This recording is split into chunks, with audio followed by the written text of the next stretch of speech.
My dear students, now we have to see about apomixis.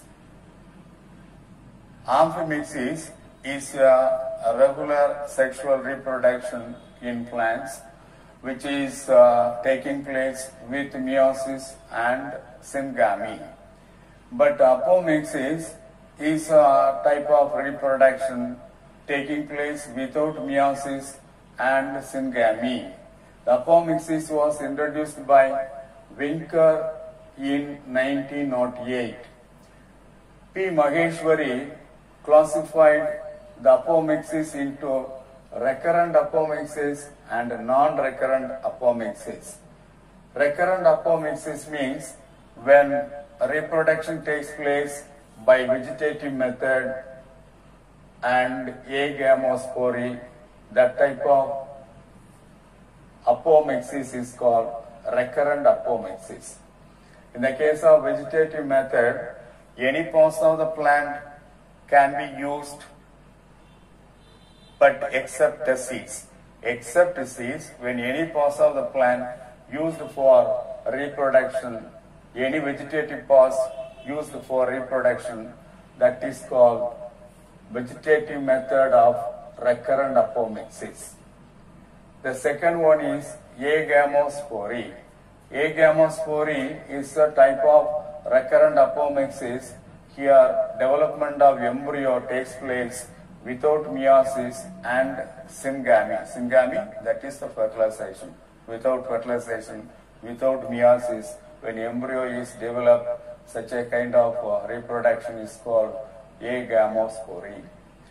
And in the vegetative method of recurrent apomixis, the following methods are followed in order to produce new individual. First one, bulbil. Fritillaria imperialis. In Fritillaria imperialis, bulbils are produced. Bulbils are axillary bud modification. When the axillary bud is modified into stout spherical shaped structure which contain plenty of food material, and that is the bulbil. After maturation, the bulbil fall away from the parent plant and grow into a new plant. Such a structure is called bulbil, can be seen in Fritillaria imperialis. Second one, bulbs. Bulbs of Allium cepa and Allium saraivum. Allium cepa and Allium saraivum, here the stem is underground stem is the bulb.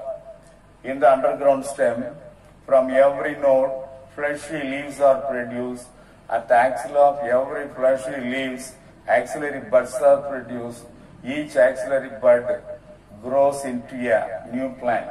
That is the method. By means of bulbs, new plants will be produced. So that is a method of vegetative reproduction in Allium cepa and Allium saraivum. The third one is runner.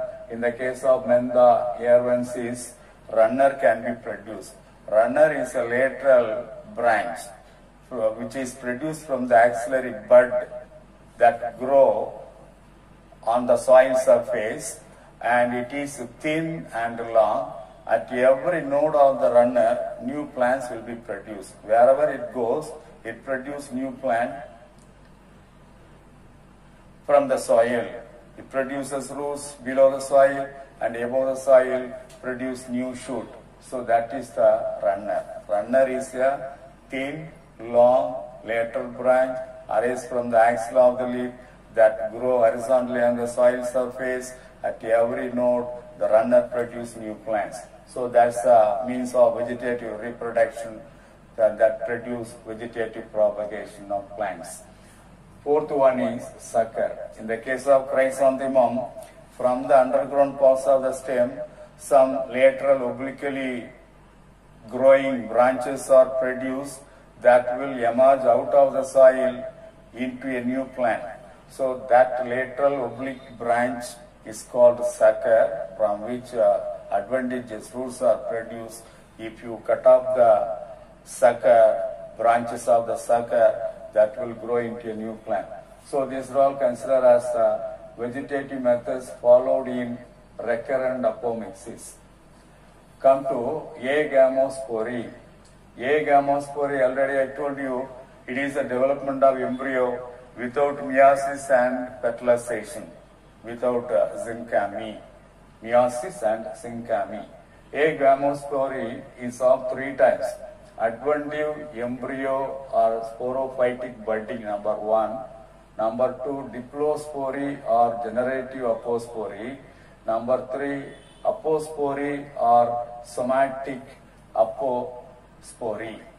First one, adventive embryo or somatic budding.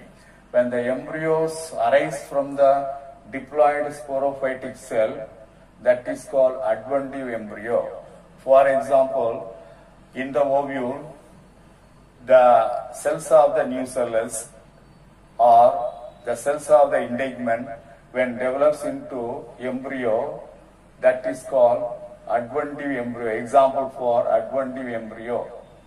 For example, in the case of citrus in Mangifera, either nucellus or integumental cells of the ovule directly develops into embryo, that is called adventive embryo or sporophytic embryo. Second one, diplospory or generative apospory. When diploid embryo sac formed from the megaspore mother cell without regular meiosis, that is called diplospory. Here, diploid embryo sac is formed from the megaspore mother cell without regular meiosis. That is taking place in Eupatorium yerba. 2 examples are given. One is Eupatorium, another one is yerba. From this plant, diploid embryo sac is formed from megaspore mother cell without regular meiosis. The third one is apospory or somatic apospory. When the nucellus gives rise to diploid embryo sac, nucellus of the ovule, when directly gives rise to the diploid embryo sac, that is called apospory or somatic apospory. In the case of Hieracium and Porcinium, apospory or somatic apospory can be seen. Next, this is all considered as a recurrent apomixis, and this is the non-recurrent apomixis. The next one, non-recurrent apomixis, according to P. Maheshwari. The haploid embryo sac, when the haploid embryo sac after meiosis develops into embryo without fertilization, that is considered as the non-recurrent apomixis. When the embryo sac, haploid embryo sac, after completion of meiosis develops into embryo without fertilization. Here meiosis will take place, but fertilization will not take place.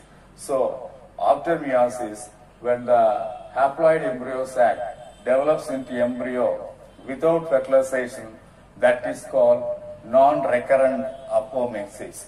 That is about the apomixis, 2 types of apomixis, recurrent apomixis and non-recurrent apomixis.